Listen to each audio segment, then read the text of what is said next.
ನದಿಯಲ್ಲಿ ಮುಳುಗಿ ಆರ್ಎಸ್ಎಸ್ ಪ್ರಚಾರಕ ಸಾವನ್ನಪ್ಪಿದ ಘಟನೆ ದಕ್ಷಿಣ ಕನ್ನಡ ಜಿಲ್ಲೆಯ ಬೆಳ್ತಂಗಡಿ ತಾಲೂಕಿನ ಬೆಳಾಲು ಕೂಡಿಗೆಯಲ್ಲಿ ನಡೆದಿದೆ.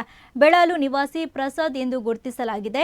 7 ವರ್ಷಗಳ ಕಾಲ ಆರ್ಎಸ್ಎಸ್ ಪ್ರಚಾರಕ್ಕಾಗಿ ಸೇವೆ ಸಲ್ಲಿಸಿದ್ದ ಪ್ರಸಾದ್ ಕಾಲು ಜಾರಿ ನೇತ್ರಾವತಿ ನದಿಯಲ್ಲಿ ಮುಳುಗಿ ಸಾವನ್ನಪ್ಪಿದ್ದಾರೆ. ಸ್ಥಳದಲ್ಲಿ ಅಗ್ನಿಶಾಮಕ ಮುಳುಗು ತಜ್ಞ ಈಶ್ವರ್ ಮಲ್ಪೆ ತಂಡದಿಂದ ಪ್ರಸಾದ್ ಮೃತದೇಹ ಪತ್ತೆ ಕಾರ್ಯಾಚರಣೆ ನಡೆದಿದೆ. ಇನ್ನು ಈ ಪ್ರಕರಣ ಬೆಳ್ತಂಗಡಿ ಪೊಲೀಸ್ ಠಾಣಾ ವ್ಯಾಪ್ತಿಯಲ್ಲಿ ದಾಖಲಾಗಿದೆ.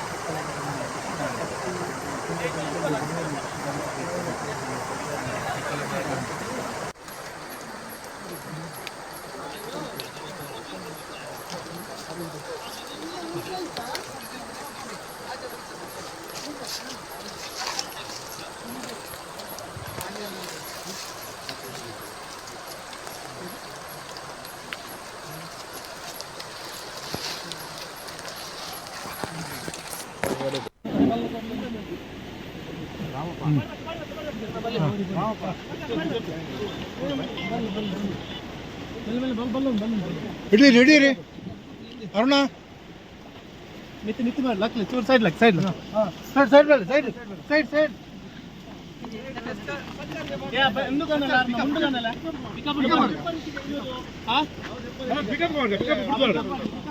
ಆಂಬುಲೆನ್ಸ್ ಬಿಟ್ಟು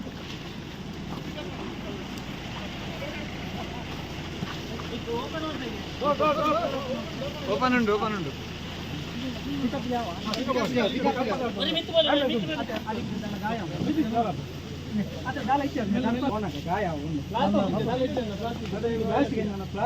ಅದು ಕಂಬ